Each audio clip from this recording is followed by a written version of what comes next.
सुना एक मूल्यवान धातु। यार दाम सबुठु उच्चा रहुथिबा बेले सुना अलंकार पिंधिबाकू समस्ते पसंद करती। तेबे सुना खनिर संधान मिलिले सरकार और साधारण लोके बहुत खुशी होइथांती, कारण यह राज्यर उन्नति सह स्थानीय अंचल रे विकास करिथाय। तेबे आपण सुनिले आश्चर्य हेबे जे एक सुनार पहाड़ रहिछि। ए घटना विश्वास नहले भी सत, एमिति एक रहस्यमयी सुनार पहाड़ रहिछि। एही पहाड़ रे टन टन सुना रहिथवा कथा कहा जाउछि। तेबे एही स्थानरू किंतु आजि जाए केही भी टिके मात्र सुना उत्तोलन करि पारि नाहंती। एते मात्रा रे सुना थाई भी कोन पई एठारू ए सब उद्धार करा जाई पारि नाही। कोन रहिछि एहार रहस्य? दुनिया रे अनेक रहस्यमय स्थान रहिछि जहार प्रकृत कारण खोली पारि नाही।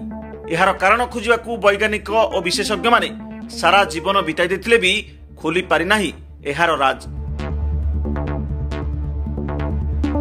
अफगानिस्तान और अमेरिका सीमा मध्य रही एही जोना पहाड़, जो पहाड़ तले टन टन ओजनर सुना थिबा कथा कहा जाउछि।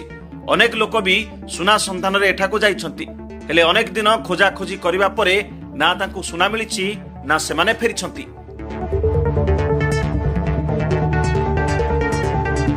एही पहाड़ रे एते गरम और केबे केबे एते ठंडा पड़ी थाए जे एठाकू जाइथिबा लोक माने बंची पारि नथांती। हेले सुना पाइबा लोभरे एठाकू लोक माने बारंबार जाइथांती। एबे एठिकार प्रशासन एही पहाड़ निकटकू जिबाकू लोक मानकू बारण करिछि। आज पर्यंत बहुत लोक एही स्थान को जिबाकू प्रयास करी फेल मारिछंती। एबे भी किछि लोक सेठाकू जाई आउ फेरी नाहंती। तेबे सेठारे थिबा तापमात्रा दायी ना आउ कोन रहिछि रहस्य, ताहा आज जाए केही भी जानि पारि नाहंती। एही रहस्य एबे भी रहस्य घेरे रहिछि। Bureau report, recall Odisha.